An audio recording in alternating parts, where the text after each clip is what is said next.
Bismillahirrahmanirrahim. Assalamualaikum warahmatullahi wabarakatuh. Eh, kita mungkin pernah bercerita ke orang atau ke seseorang tentang sesuatu, kemudian orang lain menyampaikan cerita kita ke orang lain lagi.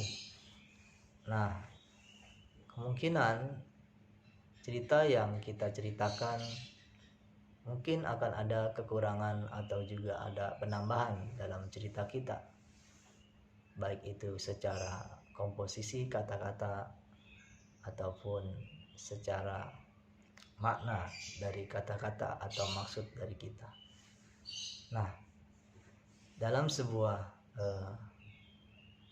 penyampaian sebuah berita atau sebuah cerita antara orang dan ke orang, tentu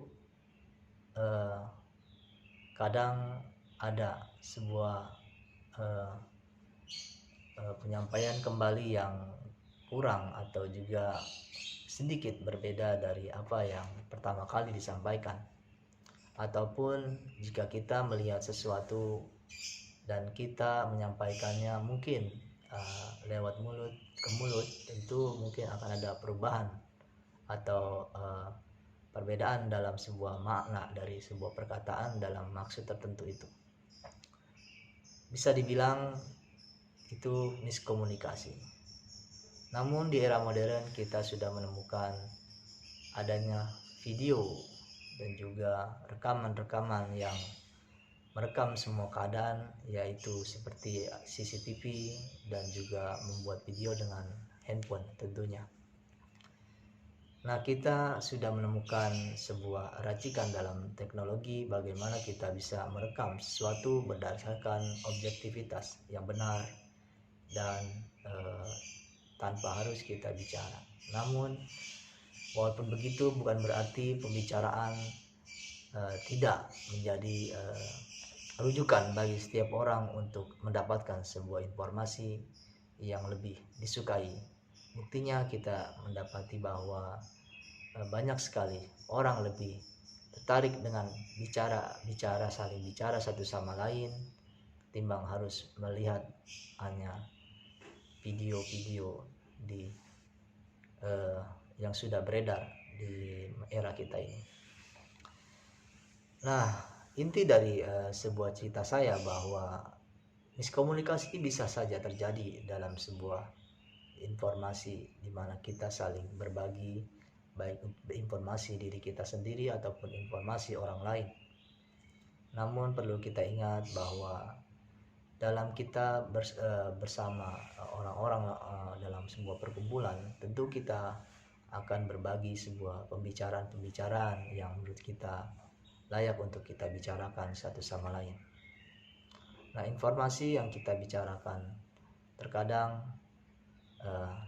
dibicarakan lagi dengan kata-kata berbeda atau juga dengan maksud yang bisa jadi keluar dari maksud yang kita bicarakan. Nah, ini punya arti bahwa setiap kita melakukan sebuah komunikasi dengan siapapun itu bisa terjadi miskomunikasi. Lalu bagaimana jika kita bicara ke orang lain namun orang lain menyampaikannya memang sengaja untuk dirubah-rubah? Nah, ini adalah sesuatu yang mungkin tidak menguntungkan untuk dia. Jadi dia mencari keuntungan dari cerita kita lalu mengubahnya sedikit untuk mendapatkan keuntungan dirinya sendiri atau keuntungan sebuah kelompok atau keuntungan hanya yang tidak pada kebenaran atau objektivitas di dalam sebuah realita yang disampaikan atau juga yang dilihat oleh dia.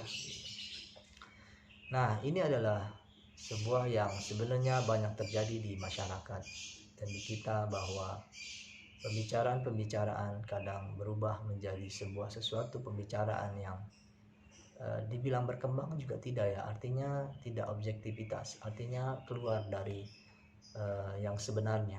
Ini jauh lebih mungkin kalau misunderstanding atau juga salah paham, itu itu bisa kita maklumi atau bisa juga kita perbaiki secara komunikasi lebih lanjut lagi untuk memperbaiki apa yang kurang dan apa yang uh, uh, diterima secara tidak jelas di lain pihak.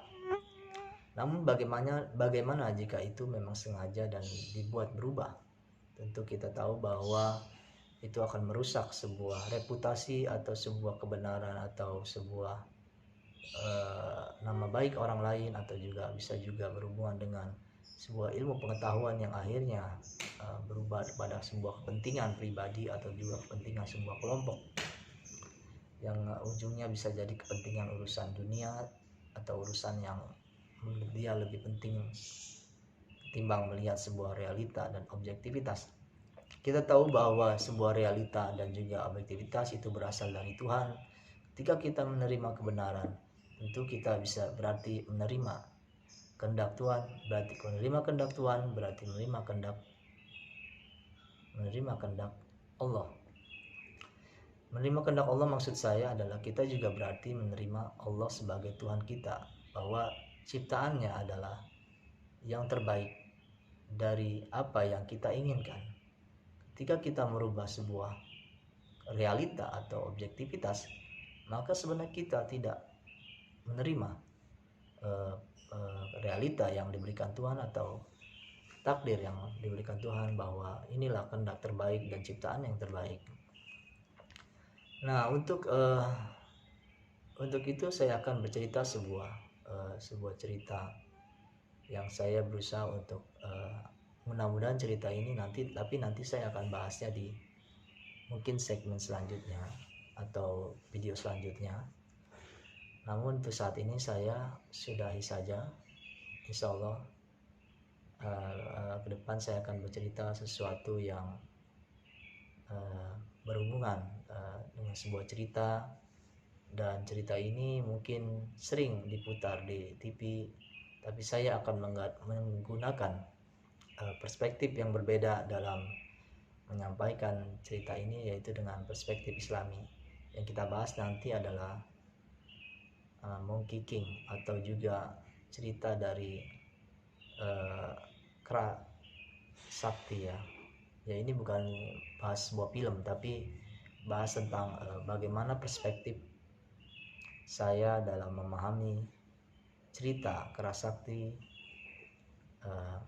yang saya berusaha untuk bertafakur atau juga untuk menemukan sebuah kebenaran dalam sebuah cerita ini, bukan hanya sekedar cerita seorang kera atau juga cerita seorang siluman, tapi bagaimana kita memahaminya dalam sebuah realita. Insya Allah ke depan saya akan bercerita tentang Kera Sakti dan bagaimana saya memahami secara perspektif realita. Assalamualaikum warahmatullahi wabarakatuh. See you next time.